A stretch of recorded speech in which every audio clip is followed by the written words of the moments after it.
Quand l'amour devient une prison. Partie 1. La salle était illuminée. Les invités riaient, échangeaient des blagues, les verres tintaient.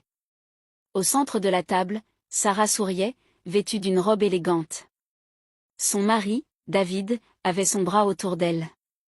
Charismatique, il parlait fort, captivait l'attention. « Ma Sarah, c'est la meilleure cuisinière du monde », lança-t-il avec un sourire éclatant. Les invités applaudirent, et Sarah baissa timidement la tête, ses joues légèrement rouges. Aux yeux du monde, Sarah et David formaient un couple parfait. Personne n'aurait pu deviner que derrière ce sourire se cachait une angoisse permanente. Un soir, tout bascula. Pour une simple remarque sur le repas, un riz trop cuit, David s'emporta. La gifle fut soudaine, brutale. Sarah resta figée, incapable de comprendre. Puis, aussitôt, il la serra dans ses bras, lui murmurant des excuses, des promesses d'amour. Elle voulait y croire, et se persuada que ce n'était qu'un accident. Les jours suivants, David redoubla d'attention. Fleurs, bijoux, cadeaux. Il parlait d'amour, de tendresse. Personne ne m'aime comme toi, sans toi, je ne suis rien. Sarah voulait croire à ses paroles. Mais derrière chaque sourire, derrière chaque geste, se cachait une nouvelle exigence.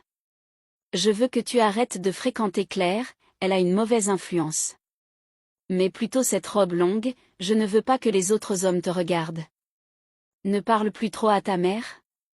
Petit à petit, Sarah céda. Par amour, pensait-elle. Mais en réalité, elle perdait son espace, sa liberté, son identité. À l'extérieur, David jouait toujours son rôle à la perfection. Devant les autres, il riait, il complimentait sa femme, il donnait l'image d'un mari idéal. Mais à la maison, ses mots devenaient des armes.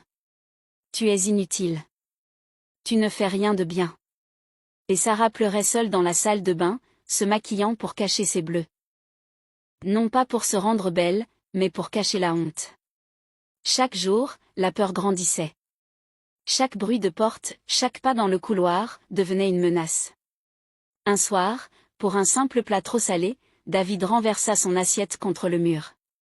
Sarah, terrorisée, n'osait même plus respirer.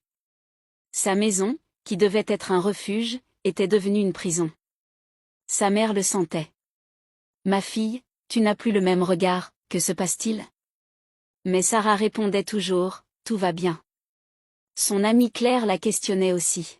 « Tu m'évites, Sarah, dis-moi la vérité. » Elle baissait les yeux et murmurait, « Tu ne comprends pas, il m'aime. » Le silence était devenu son plus grand ennemi.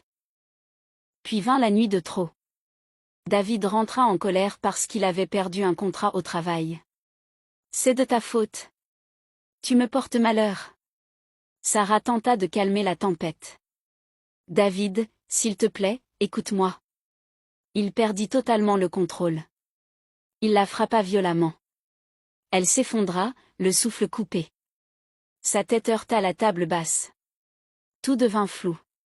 Son souffle était court, ses larmes se mélangeaient à ses prières étouffées. Dans la pénombre, une seule phrase sortit de ses lèvres tremblantes. « Seigneur, aide-moi. » Combien de femmes, chaque jour, vivent ce cauchemar derrière des portes closes? Combien de cicatrices se cachent derrière des sourires forcés?